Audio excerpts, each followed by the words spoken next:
Hi, I'm Mason. This is my bedroom podcast where I will say ideas from my head. People know me in my little community here, and I live in Texas, but in my little neighborhood, people know me as someone who will like sometimes say some like random wild shit out of nowhere, and because I have really weird thoughts just floating around in my head, and sometimes I don't have the control to hold them back, and so I'll just like, I'll be at work waiting tables or whatever, and then one day I'll be like, "Hey, have you ever thought about how many ancestors you have? Because if you have two parents and they have two parents, and that's the path that you take backward to undo your evolution in your head, like to how many times are we going back by two here?" And there's some mathematical principle about like you're supposed to have more male relative or male ancestors than female. I don't know how that works out, but I can say um, it's still a big number, you know. So I just thought, you know what, if I'm gonna have these weird uh, ideas that I can, you know, use at work when I'm bored to like dazzle the, kitchen crew or whatever. I'm not dazzling anybody at work. The joke at work is that my nickname should be Mason the Destroyer, but it hasn't caught on.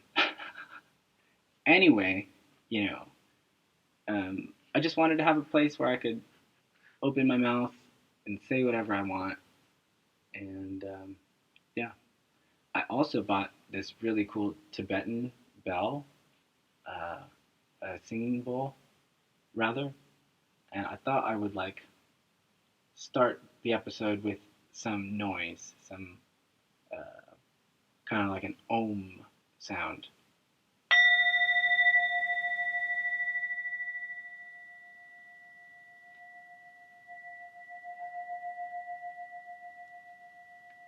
I don't know why, but to me, that is so metal. Like that's like a very like metal thing. Maybe it's because I have been to the Tibetan temple in my neighborhood and have meditated there and seen the tapestries that the whole temple is like golden and like these rich, like unimaginably complex tapestries that line the whole interior. Man, I was there once, and the monk who is the like resident monk for where I live, he was telling me that inside that golden Buddha that is in the center of the temple, there is bones and relics from Tibet, from like ancient Buddhism. The bones of old Buddhas are in that golden thing. It's just so metal. It reminded me of the cathedrals where there are bones in the basement in Europe, where it would be like some terrible army would come in and massacre a whole town of Christians, and they would take the skulls and crossbones of all the Christians and build these intricate cathedrals. But typically they would build them in the basement. Oh, it's so cool. I mean, not for the people that got their town ransacked or whatever, but in retrospect, it's so metal. You see like a cross, you'll see like the altar and the cross and the crucifix, and then it's just surrounded by this like army of skeletons. It's very similar to that Ezekiel passage. This tattoo is from that Ezekiel passage where he resurrects the dead bones. So metal. Anyway, that's not what today's episode is about. Today's episode today's episode is really about energy. And right off the top, I just want to say like I understand that that's like a very like hypothetical sounding word. It can be very like almost like new agey. Um, I don't mean it to be like philosophical at all though.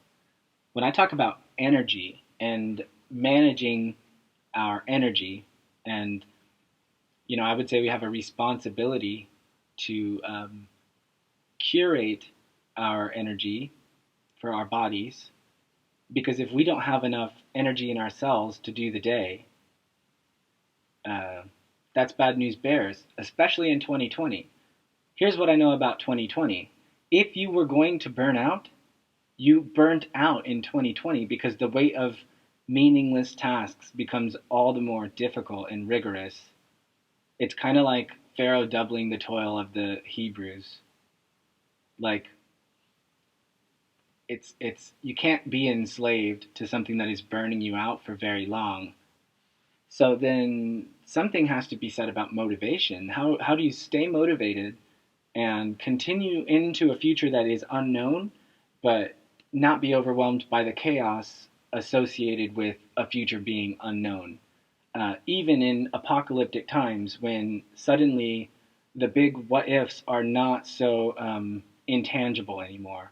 Like saying, like, what if there's a war?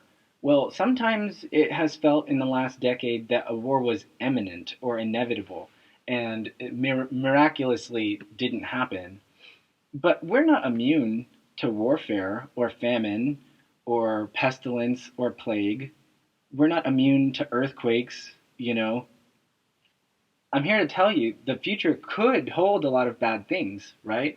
I'll also add as a caveat to that, though, that when I was going through the worst days of my life, which there have been some intensely sorrowful and painful days in my life, days of agonizing confusion and loneliness. And when I was there, the words of David Foster Wallace resonated in my mind. It sounds like a platitude, it sounds like a truism that you can put one foot in front of the other one. But if this is where you are right now, and I'm meeting you at a place where you're like actually close to destitution or hopelessness, if that's where I found you, if you struggle with this, like, um, I think that there's a big difference between depression and anxiety, where you feel like, okay, I'm depressed or anxious, but one foot in front of the other. But eventually, you might come to the place where you feel like, I don't know how much longer I can put one foot in front of the other. Then that depression and anxiety become terrifying. And when you start to feel fear about your own suffering because it makes you feel like you're going to run out of hope, that is a terrible, terrible emotion.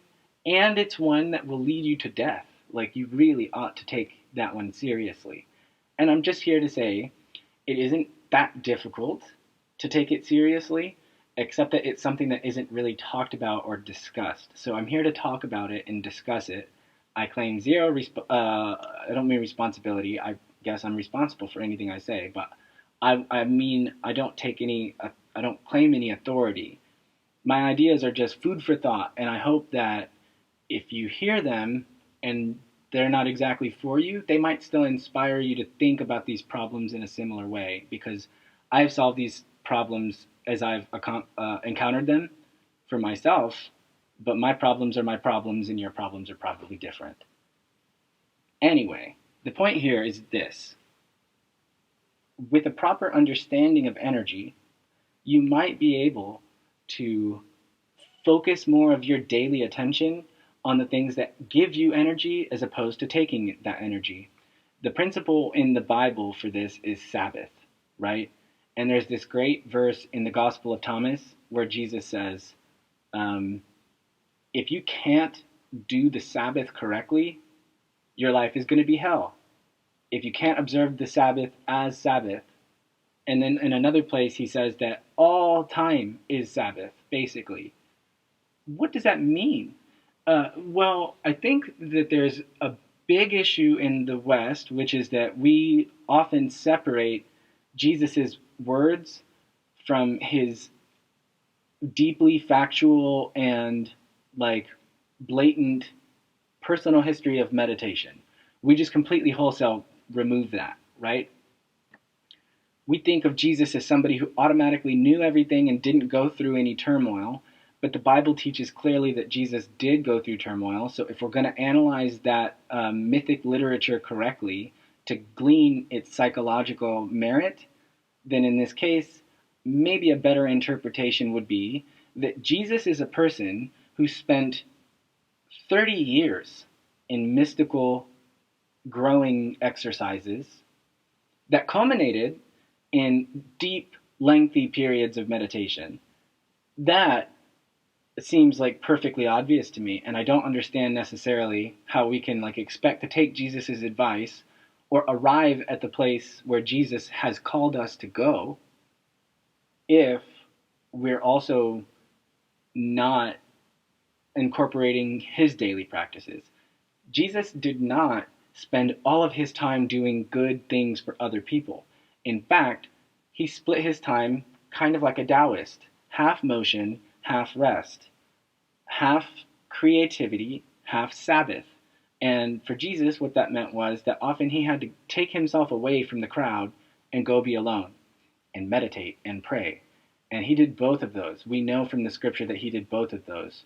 It's a very interesting study to go through the scripture and just look for the word meditate. I think the first occurrence of it is when Isaac is meditating about the death of his mother Sarah in the wilderness of Negev, and his father's hired man comes with his wife Rebecca. He's out there zenned out, meditating probably for like weeks or months.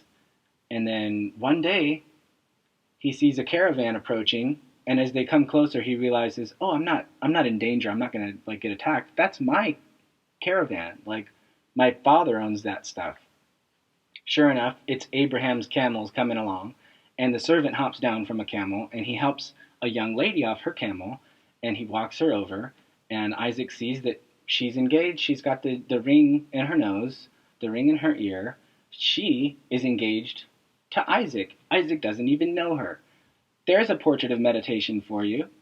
One day, as he's contemplating the death of his mother, how often do you contemplate the death of your mother? You really don't have to contemplate the death of your mother until she dies for real, and then it's not optional. He is experiencing real loss and real grief, one of the most turbulent experiences of the human life. And it sends him into the wilderness to find God through meditation. And then, like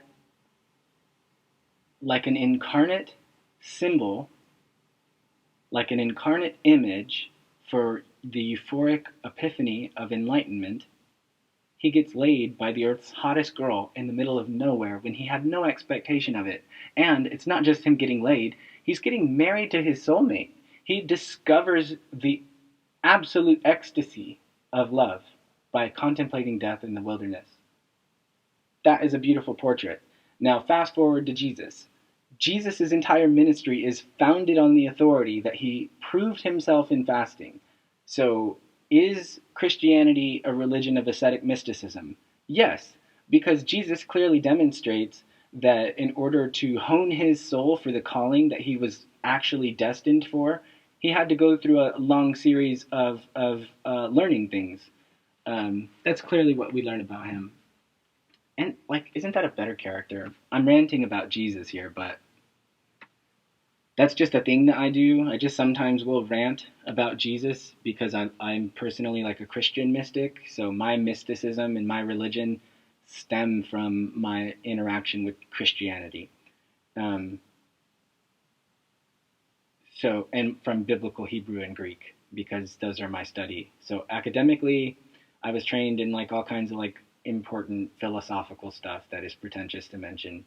But I also have my major in biblical Hebrew and Greek and Aramaic and the linguistics attached to learning ancient languages, which isn't as obvious. Like, it's easy to see that it's a language acquisition degree, but it's hard to see that it's actually a human thought analysis and linguistic degree. So you're really interpreting ancient material, and you're trying to get it specifically correct in your imagination.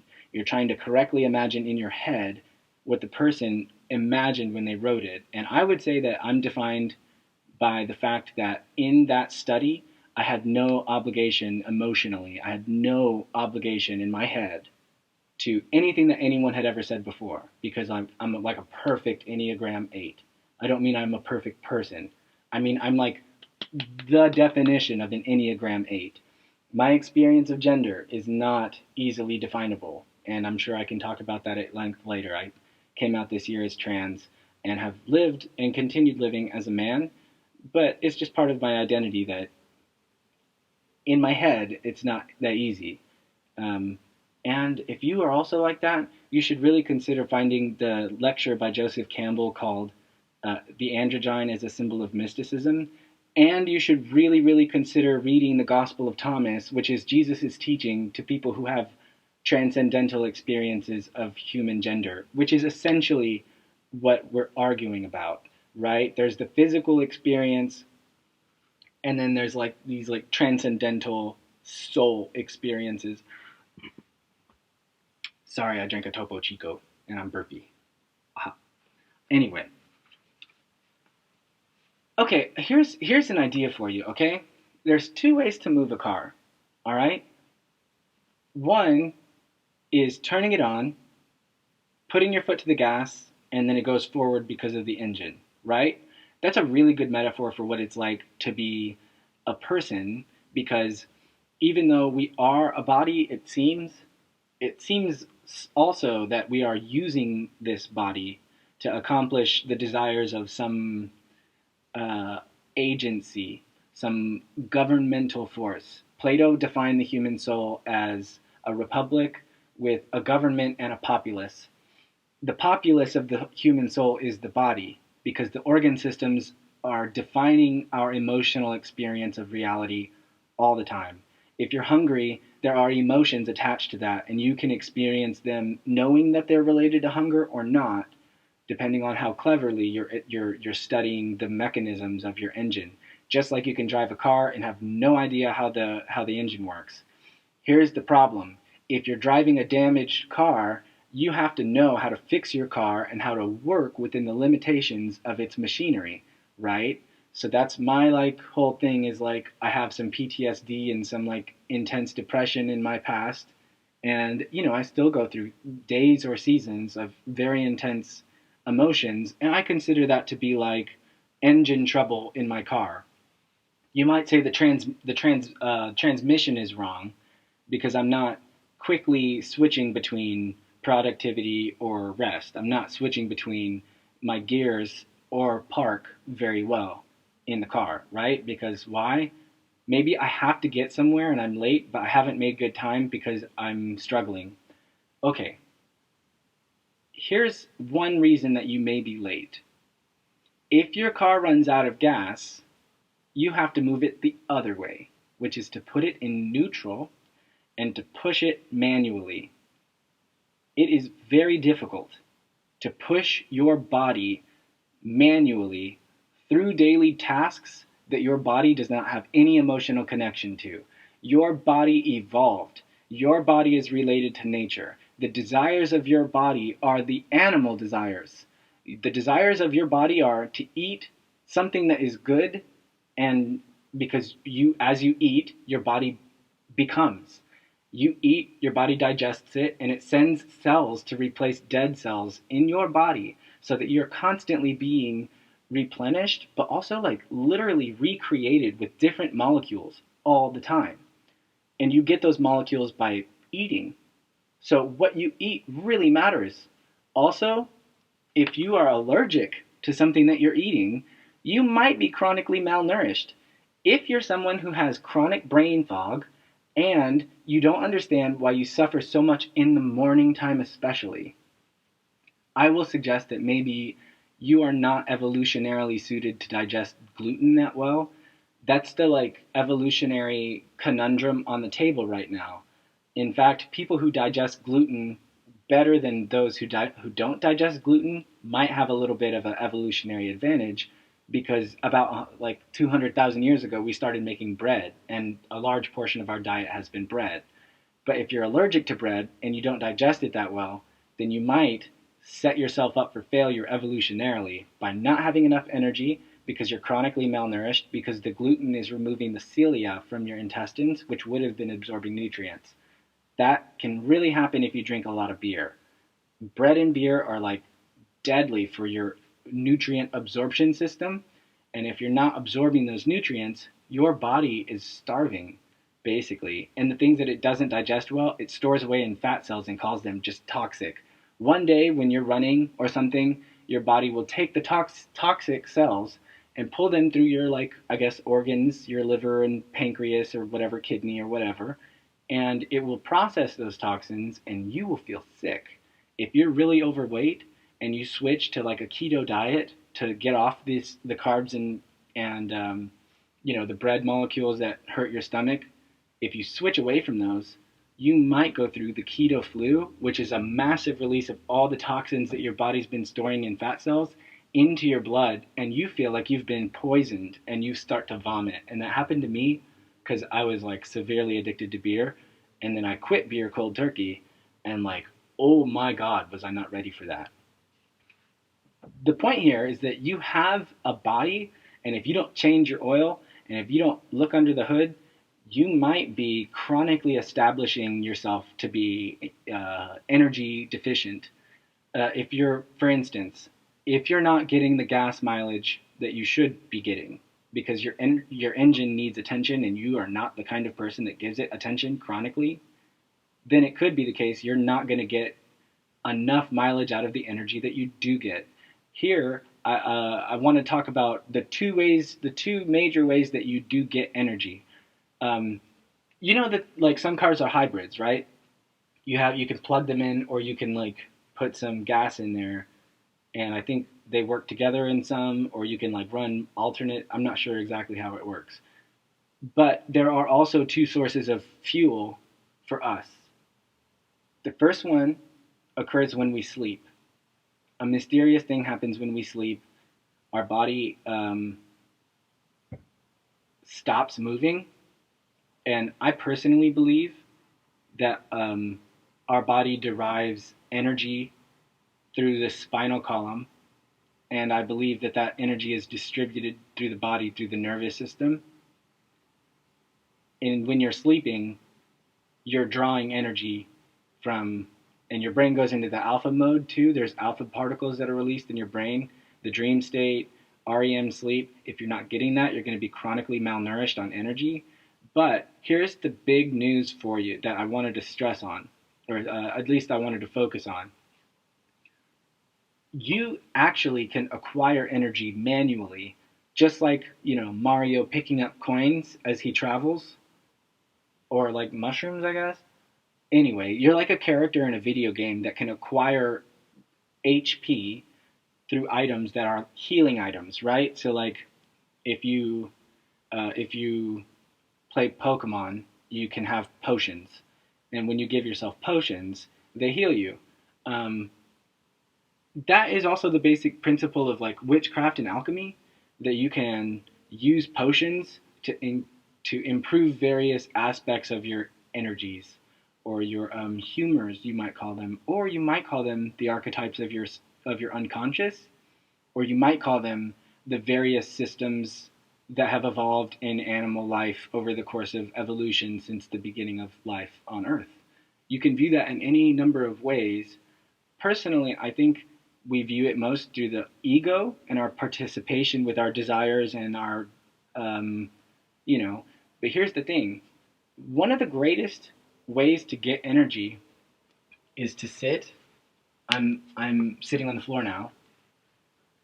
You can cross your legs. I want to stress that this is a skill that I'm about to teach, and it's not something that I could do easily at first. It took me a long time to get good at it, but it was also really charming and beautiful. I want to say this: if you are a little bit confused about how to get more hope in your life, here's a big tip.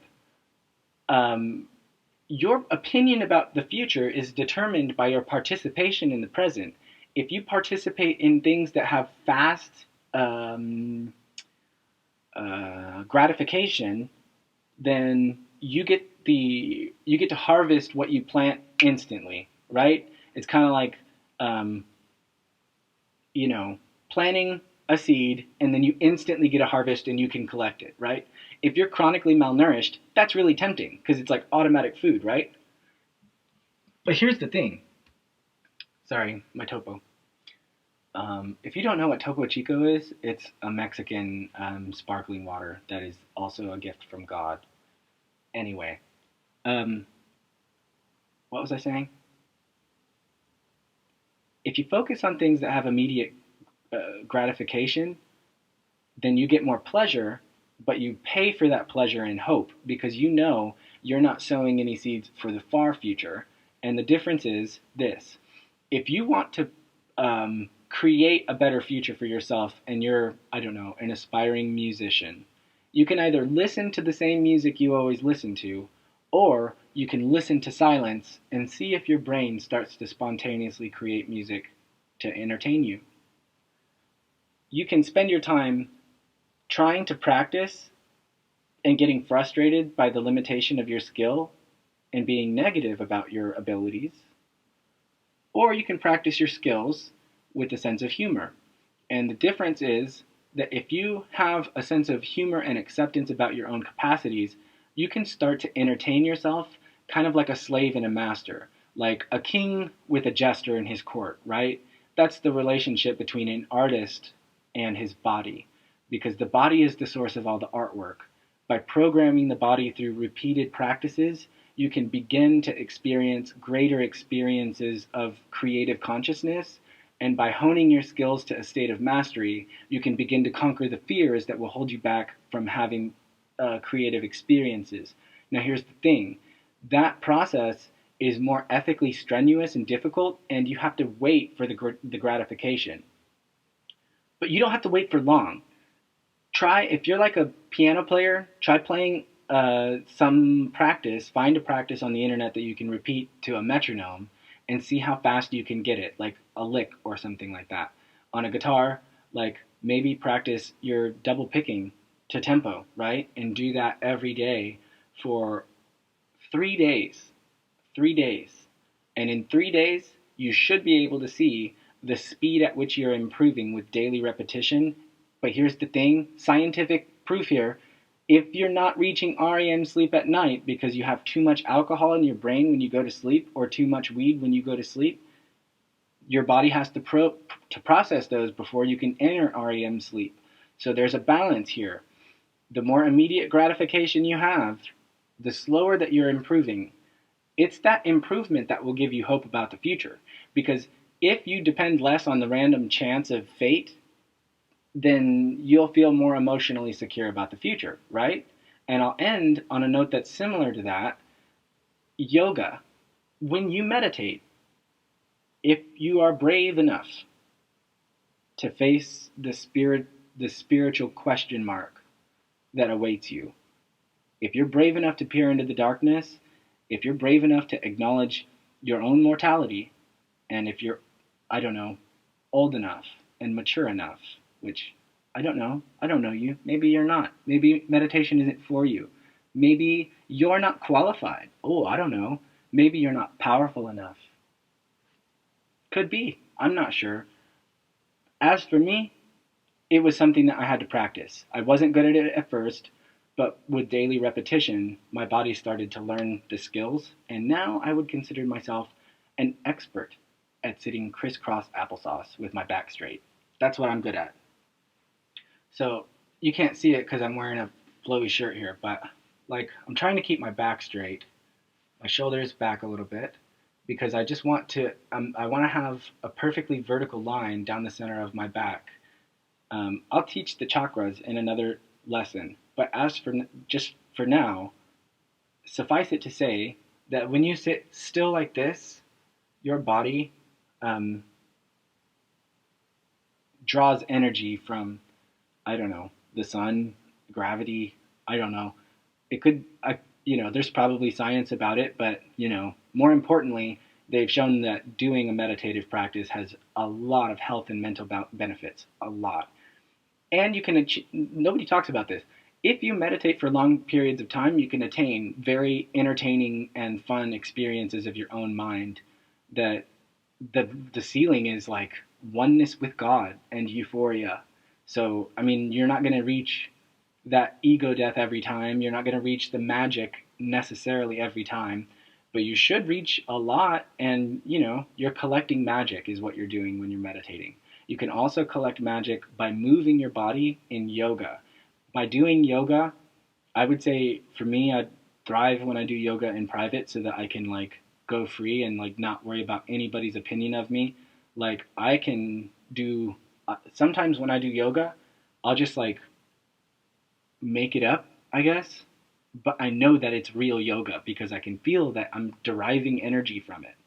Anything that you repeat that is a practice of your physical flesh, which gives you energy, is ethically considered yoga to me.